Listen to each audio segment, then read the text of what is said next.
Good afternoon, students. Today we are going to continue our chapter number 16, light. Let's start. So yesterday we have read about laws of reflection. There are two types of laws. One is first law of reflection and then second law of reflection. First law of reflection कहता है कि incident ray, reflected ray और normal जो है वो एक ही plane में होनी चाहिए. एंड सेकेंड लॉ कहता है कि angle of incidence is always equal to the angle of reflection. Okay, so now we are discussing about regular reflection. अब रिफ्लेक्शन जो है वो दो तरह की हो सकती है, एक रेगुलर एक इरेगुलर. तो हम पहले बात करें रेगुलर रिफ्लेक्शन की कि रेगुलर रिफ्लेक्शन क्या है. सो इन regular reflection, a beam parallel of light of incidence is reflected as parallel beam in one direction. Means कि अभी तक तो हम बात कर रहे थे कि एक अकेली रे ऑफ बीम आती थी, वो एक सरफेस से टकराती थी और रिफ्लेक्ट बैक होती थी. अब यहाँ पर हम बात कर लें कि कुछ बीम्स होगी, जैसे कि पैरेलल यहाँ पर दी हुई है, 3 लाइन्स दी हुई ना, 4 दी है एक्चुअली, 4 यहाँ पर रेज दिखाई गई हैं लाइट की. तो ऐसे ही हम कहेंगे जब हम पैरेलल बीम्स लेते हैं तो वो स्ट्राइक करके रिफ्लेक्ट बैक होंगी सेम वे जैसे कि वो इंसिडेंट हुई थी. ऐसे ही वो पैरेलल रेज की फॉर्म में ही एक ही डायरेक्शन में रिफ्लेक्ट हो जाती हैं. तो मीन्स ये एक रेगुलर पैटर्न फॉलो हो रहा है, तो इसलिए इसको हम बोलते हैं regular reflection. Okay, it occurs from smooth surfaces. ये जनरली स्मूथ सर्फेस से ही होती है, like that of a plane mirror और हाईली, ये वाई आएगा, हाईली पॉलिश्ड मेटल सर्फेसेस. ठीक है, तो जनरली किस पे हमें देखने को मिलता है, जो प्लेन मिरर है जब वो उससे स्ट्राइक होकर जाती है तो, और जब हाईली पॉलिश्ड मेटल्स होंगे, ठीक है, जो चमकीले ऑब्जेक्ट्स होंगे, वहाँ से भी हमें बिल्कुल साफ और क्लियर रिफ्लेक्शन देखने को मिलेगी, जिसको हम बोलते हैं रेगुलर रिफ्लेक्शन. और इसमें क्या है, हमें एक इमेज ऑब्टेन होती है. जैसे भी हम प्लेन मिरर में जब भी हम देखेंगे तो हमें प्लेन मिरर के अंदर हमारी इमेज दिखती है, हम हमारा फेस देख पाते हैं. ऐसे ही अगर हम कोई वेल पॉलिश्ड कोई यूटेंसिल की बात कर ले, हमारी प्लेट की भी बात कर ले, अगर उसमें हम देखें तो हम उसमें क्लियरली दिखते हैं. वेल पॉलिश्ड कोई भी ऑब्जेक्ट हो उसमें हमें हमारी इमेज दिखाई देती है. ठीक है, तो हम ये कह सकते हैं कि जो रेगुलर रिफ्लेक्टेड सरफेस होगा उससे हमें बिल्कुल रेगुलर रिफ्लेक्शन मिलेगी और हमारी इमेज भी उसमें फॉर्म होगी. ठीक है, यहाँ पर एक फिगर दी हुई है जिसमें रेगुलर रिफ्लेक्शन दिखाई गई है. ये एक स्मूथ सरफेस है जिसके ऊपर पैरेलल रेज आती है, स्ट्राइक करती है और पैरेलली चली जाती हैं. तो ये एक अच्छा फिगर है जिसकी हम बोलते हैं रेगुलर रिफ्लेक्शन. नेक्स्ट हम बात करते हैं regular reflection of light from a smooth surface can be explain as. थोड़ा सा उसको एक्सप्लेन किया गया है, तो देखते हैं कैसे जो है regular reflection of light smooth surface से कैसे स्ट्राइक करती है. So all the particles of a smooth surface like a plane mirror are facing in one direction. जैसे कि अभी हमने देखा था कि एक प्लेन मिरर था, उसमें जो भी सारे पार्टिकल्स थे उनकी डायरेक्शन एक ही तरफ थी. ठीक है, सबका फेसिंग इस तरफ था, शाइनिंग सरफेस इस तरफ था ना सबका, तो पार्टिकल्स जो हैं उनकी फेसिंग एक साइड थी, एक ही डायरेक्शन में थी. ड्यू टू दिस, इसकी वजह से the angle of incidence for all the parallel rays of light falling on the smooth surface is same and hence the angle of reflection for all the rays is also the same. तो हर एक particle same direction में है, तो जैसे ही उससे angle of incidence की जो रे ऑफ इंसिडेंस से जैसे उसे टकराएगी तो वो रिफ्लेक्ट होकर सेम एंगल से ही रिफ्लेक्ट होगी और एंगल ऑफ रिफ्लेक्शन उतना ही सेम बनेगा, आई और आर दोनों इक्वल बनेंगे और वो रिफ्लेक्ट बैक होकर उसी सेम डायरेक्शन में चली जाएगी. तो इसकी वजह से हम कह सकते हैं कि हमें एक रेगुलर रिफ्लेक्शन मिलती है. तो हम कह सकते हैं the angle of incidence and the angle of reflection same होता है, इक्वल होता है. तो सेकेंड लॉ के अकॉर्डिंग बिल्कुल, तो हम कहेंगे a beam of parallel rays of light falling on a smooth surface is reflected as a beam of parallel rays in one direction. ठीक है, जैसे ही वो प्लेन मिरर से स्ट्राइक होगी, स्ट्राइक होकर उतना ही एंगल बनाकर वापस चली जाएगी. तो इसकी वजह से हम कह सकते हैं कि हमें बिल्कुल पैरेलल रेज मिलती है, क्योंकि जो सरफेस है वो स्मूथ है, सारे पार्टिकल्स ही एक डायरेक्शन में हैं, तो इसलिए हमें बिल्कुल रेगुलर रिफ्लेक्शन मिलेगी. ओके, सेकेंड कंडीशन क्या है, सेकेंड की बात करते हैं हम डिफ्यूज रिफ्लेक्शन. अब ये क्या चीज़ है, in diffuse reflection, a parallel beam of incident light is reflected in different directions. अब क्या होगा, वहाँ तो सेम डायरेक्शन थी पार्टिकल्स की भी, जिसकी वजह से सरफेस जो था वो स्मूथ था और पार्टिकल्स भी एक ही डायरेक्शन में थे, जिसकी वजह से क्या हो रहा था, रेज ऑफ इंसिडेंस आती थी, सेम एंगल से रिफ्लेक्ट हो जाती थी। लेकिन इस बार क्या है, सरफेस स्मूथ नहीं है। जैसे कि हम देख सकते हैं इस फिगर में, रफ सरफेस है, एक पेपर की शीट है, हमें पता है पेपर की शीट स्मूथ नहीं होती, छोटे छोटे उसमें पार्टिकल्स में इरेगुलरिटीज़ हमें दिखती है। जैसे कि ये देख सकते हैं थोड़ा सा इरेगुलर है, इस तरह से इरेगुलर है, स्मूथ नहीं है। तो इसमें कुछ पार्टिकल्स ऊपर की तरफ होंगे, कुछ नीचे की, उनकी डायरेक्शंस भी थोड़ी अलग होंगी। ठीक है, तो ऐसे डिफ्यूज रिफ्लेक्शन का एक और नाम है जिसको हम कह सकते हैं इरेगुलर रिफ्लेक्शन। ठीक है, तो जब ये पैरेलल बीम स्ट्राइक करती हैं इंसिडेंट ऑफ लाइट की, तो ये रिफ्लेक्ट बैक होती है डिफरेंट डायरेक्शन में। जैसे कि ये ऊपर चली गई, ये इधर आ गई है, ये ऐसे हो गई, तो अलग अलग डायरेक्शन में क्या होती है, ये रिफ्लेक्ट हो जाती है। तो इसको बोलते हैं हम diffuse reflection. Okay, it takes place from rough surface. ये जनरली रफ सरफेस से हमें डिफ्यूज रिफ्लेक्शन मिलती है, जैसे कि paper, cardboard, chalk, table, chair, ये सारे क्या है, रफ सरफेसेस इनके रफ सरफेस हैं, जिसकी वजह से स्ट्राइक भी डिफरेंट डायरेक्शन में होकर रिफ्लेक्ट बैक हो जाती है। और सेकेंडली इसमें कोई भी इमेज नहीं बन पाती है। ओके, तो इसमें क्या होता है, इमेज नहीं बन पाती है। क्यों नहीं बन पाती है, क्योंकि सारी जो रेज ऑफ रिफ्लेक्टेड रेज जो हैं वो क्या हो रही है, स्कैटर्ड हो रही है। ठीक है, वो एक जगह पर आ ही नहीं रही हैं। ठीक है, तो जब तक एक जगह पर कलेक्ट नहीं होंगी वो पैरेलल बीम्स, तो इमेज नहीं बनेगी, स्कैटर्ड हो गई है यहाँ पर, तो इसलिए यहाँ पर कोई भी इमेज नहीं बन पाती है। ठीक है, तो यहाँ पर क्या है, कोई भी इमेज नहीं बन पाएगी क्योंकि डिफ्यूज रिफ्लेक्टेड रेज हैं। ठीक है, आगे देखते हैं, इसमें भी रीज़न देखते हैं, एक्सप्लेन किया गया है। The diffusion reflection of light from a rough surface can be explain. The particles of rough surface like paper are facing in different directions. तो उनकी डायरेक्शन वो खुरदरे हैं, इरेगुलर है, तो उनके पार्टिकल्स की डायरेक्शन अलग अलग होगी, जिसकी वजह से the angle of incidence for all the parallel rays of light falling on the surface rough surface are different and hence the angle of reflection for all the rays also different. तो यहाँ पर जब वो strike करें तो angle of incidence हर एक light का अलग अलग है। ठीक है, जो अगर वो थोड़ी सी उभरी हुई से पार्ट से टकराएगी तो उसका एंगल चेंज हो गया है, कई जगह थोड़ा सा इरेगुलरिटीज़ की वजह से उनके पार्टिकल्स की डायरेक्शन चेंज होगी, जिसकी वजह से एंगल ऑफ इंसिडेंस चेंज हो गया। तो एंगल ऑफ रिफ्लेक्शन भी हर एक बीम का अलग अलग होगा, और जिसकी वजह से ये जो रिफ्लेक्टेड रे है ये पैरेलल ना होकर स्कैटर्ड हो जाएंगी। Since the angle of incidence and the angle of reflection are different, the parallel rays of falling on a rough surface go in different direction. Please note that the diffusion reflection of light is not due to the failure of law of reflection. इसमें law of reflection ये नहीं कह सकते कि fail हो गया, fail नहीं हुआ है, फेल तो बिल्कुल भी नहीं हुआ है, क्योंकि जितना इंसिडेंट एंगल बनाएगी नॉर्मल के साथ उतना ही रिफ्लेक्टेड रे बनाकर जा रही है। वो तो सरफेस रफ है जिसकी वजह से एंगल अलग अलग बन पा रहे हैं, इसकी वजह से अलग अलग रिफ्लेक्शन हो पा रही है। Okay, so diffuse reflection is caused by the roughness और irregularity in the reflecting surface की वजह से हो रहा है, और यहाँ पर बिल्कुल लॉ ऑफ रिफ्लेक्शन फॉलो होता है, हर एक पॉइंट पर लॉ ऑफ रिफ्लेक्शन फॉलो हो रहा है। ओके, सो नेक्स्ट भी यहाँ पर एक बात की गई है कि the surface of most of the object are rough. हम कोई भी ऑब्जेक्ट देखिए, मोस्ट ऑफ द ऑब्जेक्ट क्या होती है, रफ होती है। ठीक है, जो स्मूथ होगी उसमें तो हम हमारी इमेज आसानी से फील कर सकते हैं, देख सकते हैं उसमें, लेकिन जो सरफेस रफ होता है उसकी बात की गई है।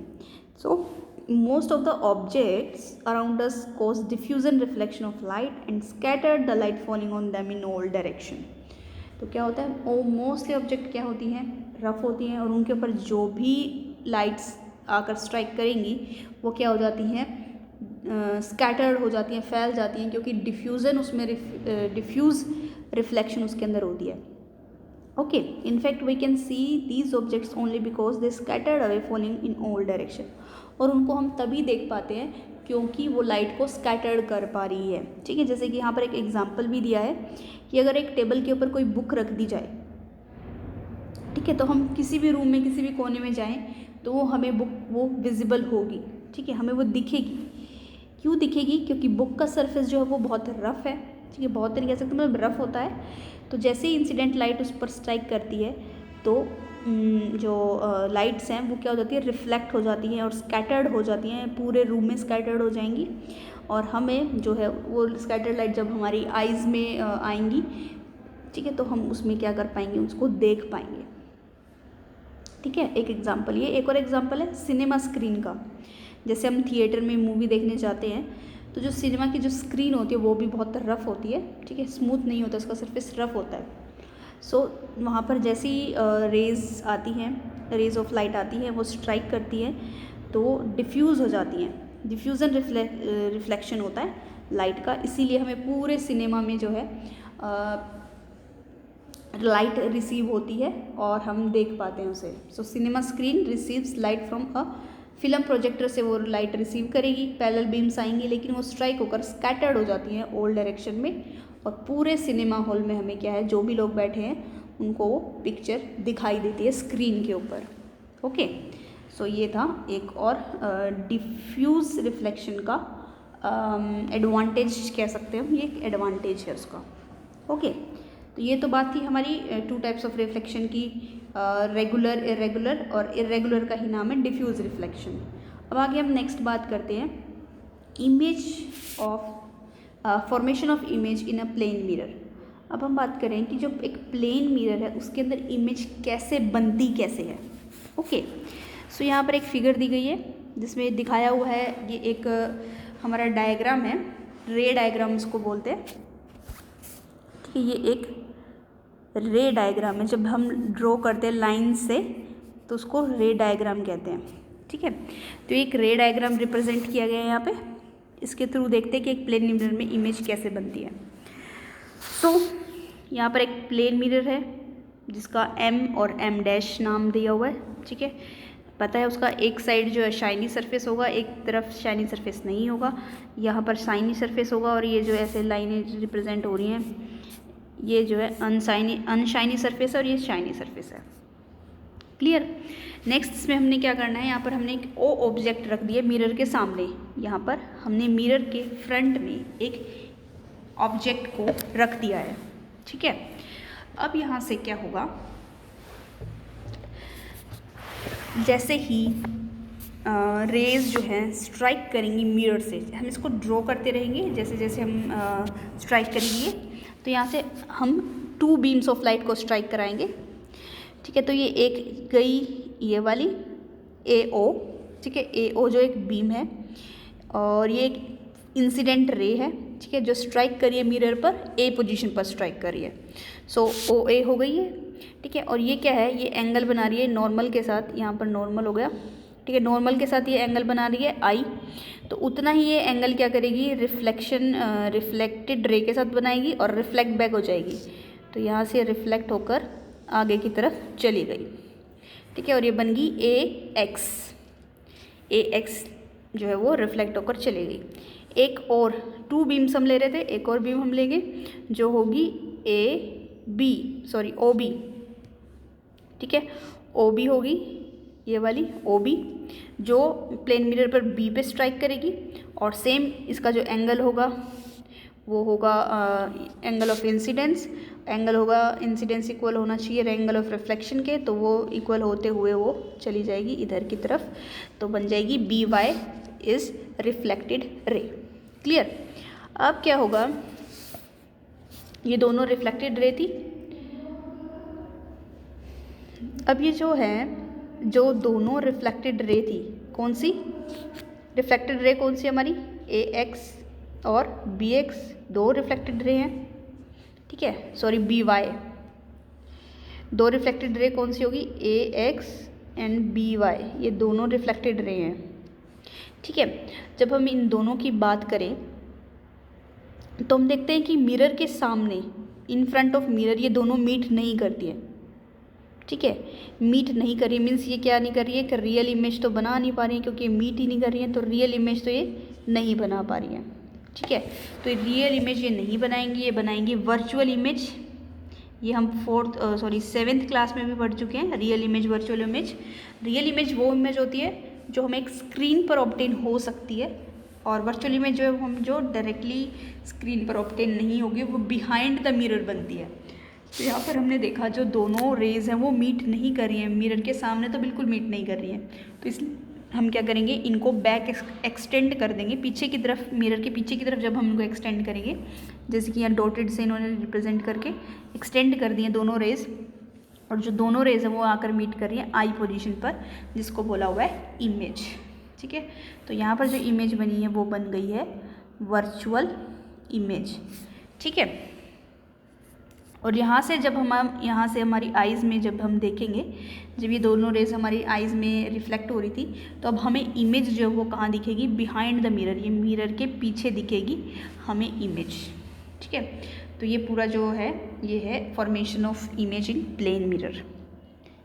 ओके, सो यहाँ पर कुछ बातें हैं जो हमें करनी है, characteristics of image form by plane mirror. अब इस प्लेन मिरर में जो ये इमेज बनाई है उसकी क्या क्या खास बात है उसकी बात करते हैं, कैरेक्टरिस्टिक्स की बात करते हैं। So characteristics of image form by a plane mirror is first is virtual. अभी हमने बात की थी, first point is virtual, means image जो है वो स्क्रीन पर ऑब्टेन नहीं होगी और मिरर के सामने नहीं बनेगी, मिरर के बिहाइंड बन रही है, पीछे बन रही है। ठीक है, इसलिए हम बोलेंगे कि एक वर्चुअल इमेज बनेगी। ठीक है,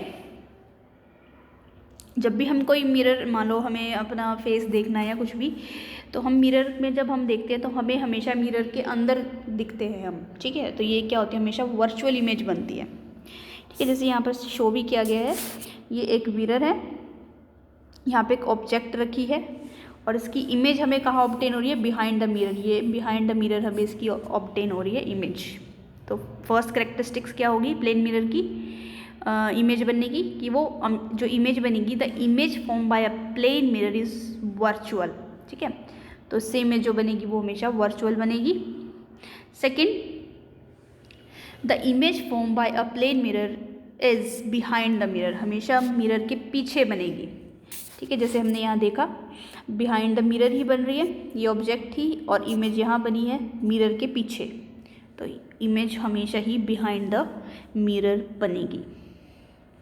next, same distance behind the mirror as the object is in the front of it, means जितना सामने ऑब्जेक्ट रखी है, front of the mirror, mirror ये है, मिरर के सामने ये ऑब्जेक्ट रखी है, तो जितना डिस्टेंस इसका होगा, मीन्स यहाँ पर डिनोट किया गया है डी नोट से, तो जितना डिस्टेंस मिरर ऑब्जेक्ट में होगा उतना ही डिस्टेंस जो है यहाँ पर इमेज में और मिरर में होगा। ठीक है, तो वो बिहाइंड द मिरर भी उतनी ही होगी, मीन्स हम ये कह सकते हैं कि डी नोट डिस्टेंस जो है वो D1 के बराबर होगा। ठीक है, ये वाला डिस्टेंस और ये वाला डिस्टेंस बराबर होगा, बिल्कुल सेम होंगे।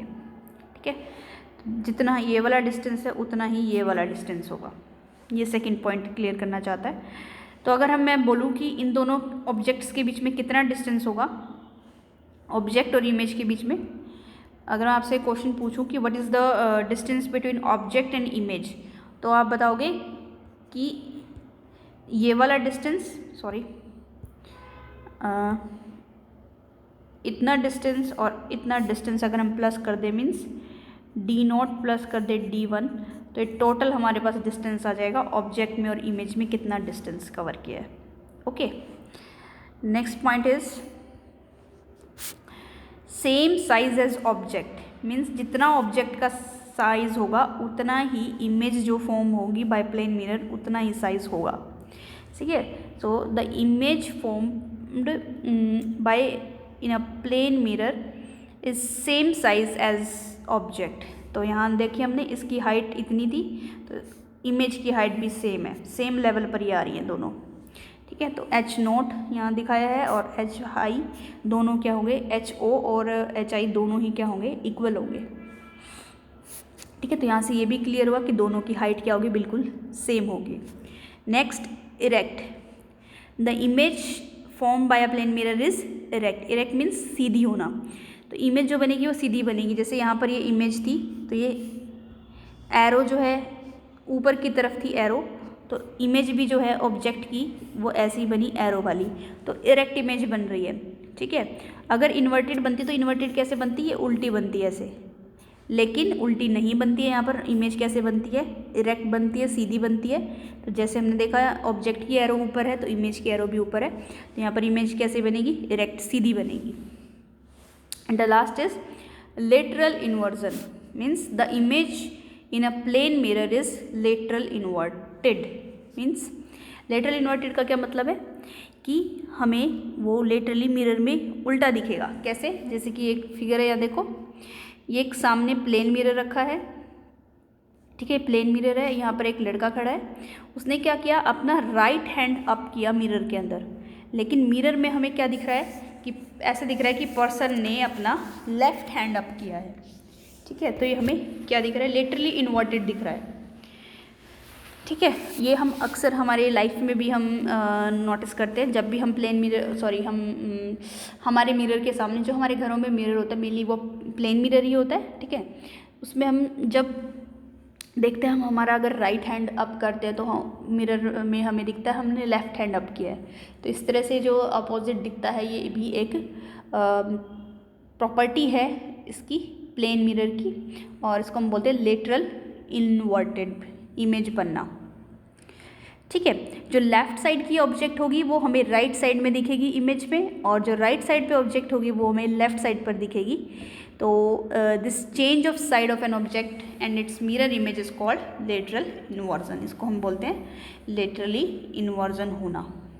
ओके, सो एक क्विक रिजल्ट ले लेते हैं कि हमने आज क्या पढ़ा।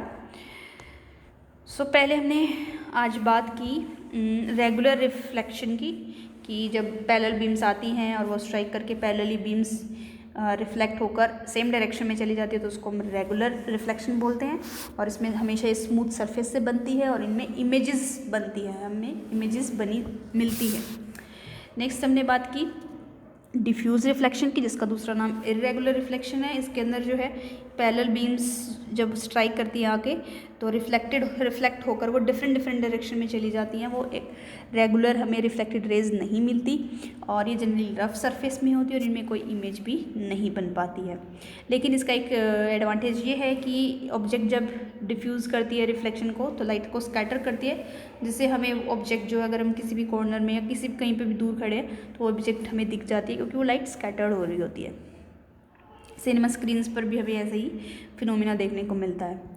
नेक्स्ट हमने बात की कि इमेज कैसे बनती है प्लेन मिरर में, तो हमने देखा इसकी कुछ कैरेक्टरिस्टिक्स हमने देखी, वही इसमें सारी कवर हो रही थी कि इमेज जो है वो शुड बी वर्चुअल होगी, ठीक है, बिहाइंड द मिरर बनेगी, मिरर के पीछे बनेगी, और ऑब्जेक्ट में जो डिस्टेंस होगा मिरर से उतना ही इमेज में डिस्टेंस होगा, और साइज़ जो है ऑब्जेक्ट का और इमेज का साइज़ सेम होगा, और इमेज हमेशा इरेक्ट बनेगी, सीधी बनेगी, और इमेज जो है वो लेटरली इन्वर्टेड हमें दिखेगी, लेटरली इन्वर्जन फिनोमिना को वो फॉलो करेगी।